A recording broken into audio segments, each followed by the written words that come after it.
Pemuda masuk ke pasar untuk membeli sayuran. Namun, dia melihat pemilik warung yang sangat menarik. Dia pun memutuskan untuk menerima semua lobster kecil yang tidak diinginkan. Pemilik warung mengira dia adalah peternak babi besar di desa. Hanya karena di era sekarang, tidak ada yang menyukai lobster kecil. Paling-paling hanya dijadikan pakan babi. Namun, pemuda itu menyatakan bahwa lobster kecil ini tidak hanya lezat, bahkan bisa digunakan untuk menghasilkan uang besar. Pemilik warung langsung bersemangat saat mendengar itu. Dia segera memberikan semua lobster kecil yang tidak diinginkan kepada pemuda itu.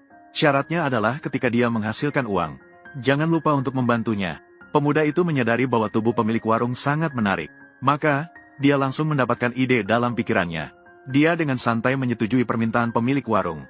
Tidak lama kemudian, dia membawa lobster kecil pedas yang sudah siap ke pasar malam.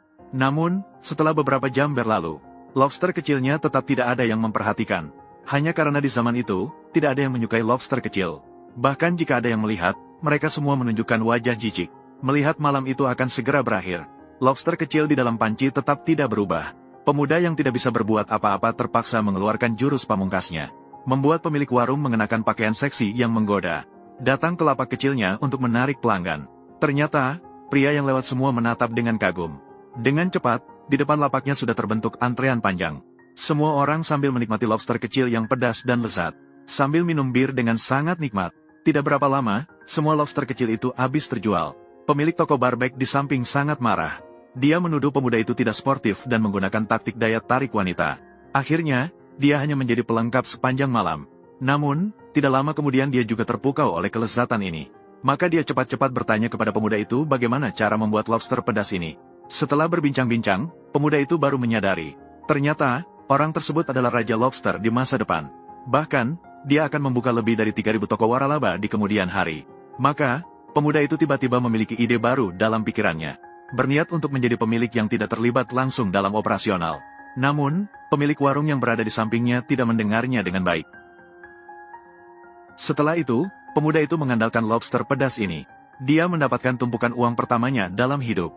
Namun, dia tidak memilih untuk tetap berada di industri makanan. Namun, dia menginvestasikan tabungan pertama yang didapat ke dalam industri batu bara.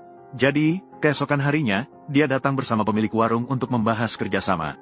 Hanya karena dia ingat jelas tentang hal sebelumnya. Perusahaan listrik mengalami kekurangan batu bara karena sistem yang down.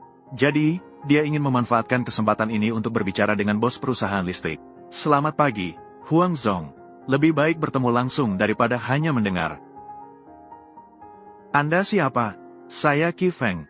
Begitulah. Di tangan saya, ada 1.000 ton batu bara berkualitas. Barang siap. Tidak tahu. Huang Zhong, apakah Anda tertarik?